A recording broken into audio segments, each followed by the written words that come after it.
ជំរាបសួរពុកម៉ែបងប្អូនជាទីស្រឡាញ់ណាបាទថ្ងៃនេះខ្ញុំបាទមកទៀតហើយណា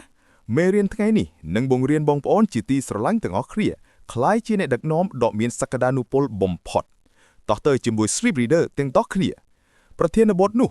គឺរបៀបផ្លាស់ប្ដូរមនុស្សដោយមិនបង្កការខឹងឬការមិនពេញចិត្តទំនងទេបងប្អូនតោះនៅក្នុងជីវិតការជាអ្នកដឹកនាំមិនមែនមានន័យថាត្រូវតែគ្រប់គ្រងឬបង្ខំឲ្យអ្នកដទៃធ្វើតាមបញ្ជារបស់យើងទេមេដឹកនាំពិតប្រាកដគឺជាមនុស្សដែលអាចណែនាំប៉ះពាល់ទៅលើអាកប្បកិរិយារបស់អ្នកដទៃនិងជំរុញឲ្យពួកគេកែលម្អខ្លួនដោយមិនធ្វើឲ្យពួកគេមានអារម្មណ៍ថាត្រូវបានបន្ទោសឬមើលងាយក្នុងផ្នែកទី4នៃ How to Win Friends and Influence People របស់ Dale Carnegie គាត់បានបង្ហាញគោលការណ៍ដ៏មានអំណាចមួយចំនួនដែលបង្រៀនយើងពីរបៀបដឹកនាំអ្នកដទៃយ៉ាងមានប្រសិទ្ធភាពខណៈពេលដែលពួកគេរក្សាកិត្តិយសនិងការគោរពខ្លួនឯងរបស់ពួកគេផ្នែកនេះផ្ដោតទៅលើសិល្បៈនៃការកែតម្រូវអ្នកដទៃដោយមិនបង្កឲ្យមានការខឹងឬការមិនពេញចិត្តឡើយមួយក្នុងចំណោមគំនិតសំខាន់ដែលគាត់បានលើកឡើងគឺថាការរិះគន់យ៉ាងខ្លាំងឬដាច់ខាតមិនធ្វើឲ្យមនុស្សកែលម្អឡើយប៉ុន្តែធ្វើឲ្យពួកគេចង់ការពារខ្លួនវិញមនុស្សភាគច្រើនមានទំនោរចង់ការពារខ្លួននៅពេលដែលពួកគេមានអារម្មណ៍ថាត្រូវបានវាយអាថាដូច្នេះប្រសិនបើអ្នកចង់ជួយឲ្យនរណាម្នាក់ផ្លាស់ប្ដូរអ្នកត្រូវតែប្រើវិធីដែលធ្វើឲ្យពួកគេមានអារម្មណ៍ថាមានសុវត្ថិភាពនិងត្រូវបានគោរពការដឹកនាំចាប់ផ្ដើមពីការយល់ដឹងអារម្មណ៍អ្នកដទៃគោលការណ៍ដំបូងគឺចាប់ផ្ដើមដោយការសរសើរនិងការសរសើរដោយស្មោះត្រង់នៅពេលដែលអ្នកចង់បង្ហាញកំហុសឬណែនាំអ្វីមួយកុំចាប់ផ្ដើមដោយការរិះគន់ជំនួសវិញអ្នកគួរតែសរសើរអ្វីដែលពួកគេបានធ្វើល្អជាមុនសិនវានឹងបង្កើតបរិយាកាសវិជ្ជមាននិងធ្វើឲ្យពួកគេបើកចិត្តទទួលយកមតិយោបល់ឧទាហរណ៍ជំនួសឲ្យនិយាយថាអ្នកធ្វើខុសហើយអ្នកឯងនិយាយថាខ្ញុំស្រឡាញ់ការខិតខំរបស់អ្នកហើយប្រសិនបើកែតិចតួចវានឹងកាន់តែល្អឡើងទៀតគោលការណ៍ទី2នោះគឺបង្ហាញកំហុសដោយវិធីប្រយោជន៍ការរិះគន់ដោយផ្ទាល់អាចធ្វើឲ្យមនុស្សមានអារម្មណ៍ថាត្រូវបានវាយអាថាដូច្នេះអ្នកគួរតែប្រើវិធីទន់ភ្លន់ដើម្បីឲ្យពួកគេស្គាល់កំហុសដោយខ្លួនឯងឧទាហរណ៍អ្នកអាចនិយាយថាផ្នែកនេះហាក់បីដូចជាពិបាកបន្តិចយើងអាចពិនិត្យវាជាមួយគ្នាបានទេគោលការណ៍បន្ទាប់គឺនិយាយអំពីកំហុសរបស់ខ្លួនមុនពេលរិះគន់អ្នកដទៃ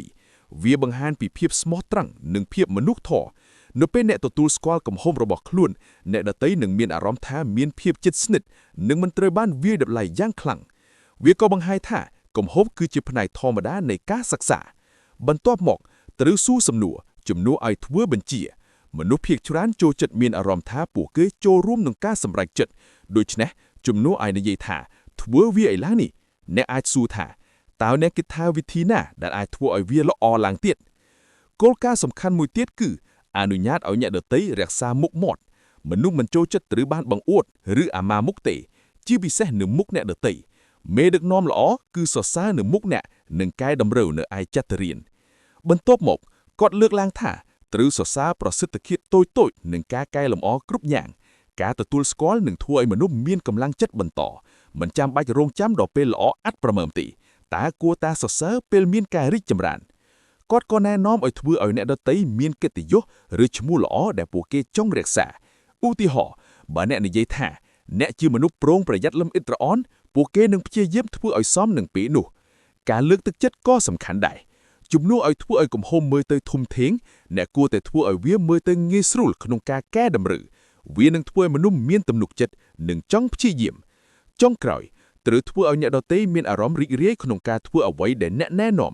បើពួកគេយល់ថាវាមានអត្ថប្រយោជន៍សម្រាប់ខ្លួនពួកគេនឹងធ្វើវាដោយចិត្តស្មោះការដឹកនាំមិនមែនសំដៅអំពីអំណាចទេប៉ុន្តែអំពីឥទ្ធិពលវាជាការណែនាំមនុស្សដោយការគោរពនិងការយល់ចិត្តគោលការណ៍ទាំងអស់នេះអាចអនុវត្តបានទាំងក្នុងការងារនិងជីវិតប្រចាំថ្ងៃនៅពេលយើងអនុវត្តវាយើងនឹងបំលែងទំនាក់ទំនងរបស់យើងឲ្យកាន់តែល្អជំនួសឲ្យបង្កជម្លោះយើងនឹងបង្កើតកសហការល្អជំនួសឲ្យបង្កការខឹងយើងជំរុញឲ្យមានការរីកចម្រើនទាំងអស់គ្នានៅក្នុងពិភពលោកសព្វថ្ងៃដែលការទំនាក់ទំនងមានសារៈសំខាន់ខ្លាំងនេះមេរៀនទាំងនេះមានតម្លៃខ្លាំងណាស់មិនថាអ្នកជាសិស្សអ្នកបង្កើតមតកថាឬមេដឹកនាំទេការស្គាល់របៀបប៉ះទាល់អ្នកដទៃជាវិជ្ជមានគឺជាជំនាញដ៏សំខាន់មួយជាសារភូមិមកវាបានបដូរផ្លូវដល់យើងក្នុងការក្លាយជាមេដឹកនាំល្អដោយផ្អែកទៅលើការគោរពការយល់ចិត្តនិងភាពទន់ភ្លន់ វាបង្ហាញថាមនុស្សនឹងផ្លាស់ប្ដូរពេលដែលពួកគេមានអារម្មណ៍ថាត្រូវបានយល់និងគេគោរពចុងក្រោយមេដឹកនាំពិតប្រាកដមិនមែនបង្ខំឲ្យមនុស្សផ្លាស់ប្ដូរទេប៉ុន្តែជំរុញឲ្យពួកគេក្លាយជាកំណើប្រសើររបស់ខ្លួនឯងទេហើយនៅពេលដែលអ្នកអាចធ្វើបែបនេះបានអ្នកមិនត្រឹមតែមានឥទ្ធិពលទៅលើអ្នកដទៃទេប៉ុន្តែអ្នកក៏បង្កើតផលប៉ះពាល់យូរអង្វែងក្នុងជីវិតរបស់ពួកគេផងដូច្នេះគំនិតសំខាន់ចំនួន5ដែលយើងបានរៀនពីអត្ថបទនេះគឺថា 1. កុំរិះគន់ដោយផ្ទាល់តែចាប់ផ្ដើមដោយការសរសើរការសរសើរជាមុននឹងធ្វើឲ្យអ្នកដទៃមានអារម្មណ៍ល្អនិងបើកចិត្តទទួលយកមតិយោបល់វាជាវិធីល្អក្នុងការកែតម្រូវដោយមិនបង្កការពៀឬការខឹង 2. ប្រើវិធីទន់ភ្លន់និងប្រយោជន៍ក្នុងការបង្ហាញកំហុសការនិយាយត្រង់ពេកអាចធ្វើឲ្យមនុស្សមានអារម្មណ៍ថាត្រូវបានវាយអត្ថាការប្រើពាក្យទន់ភ្លន់និងសំណួរនឹងជួយឲ្យពួកគេស្គាល់កំហុសដោយខ្លួនឯង 3. បង្ហាញភាពទន់ភ្លន់ដោយរកទទួលស្គាល់កំហុសរបស់ខ្លួនមុននៅពេលអ្នកនិយាយពីកំហុសរបស់ខ្លួនជាមុនអ្នកដទៃនឹងមិនមានអារម្មណ៍ថាត្រូវបានវាយតម្លៃឬបង្ខំវាជាការបង្កើតការជឿទុកចិត្តនិងភាពជិតស្និទ្ធ 4. លើកទឹកចិត្តនិងសរសើរការរីកចម្រើនតូចៗ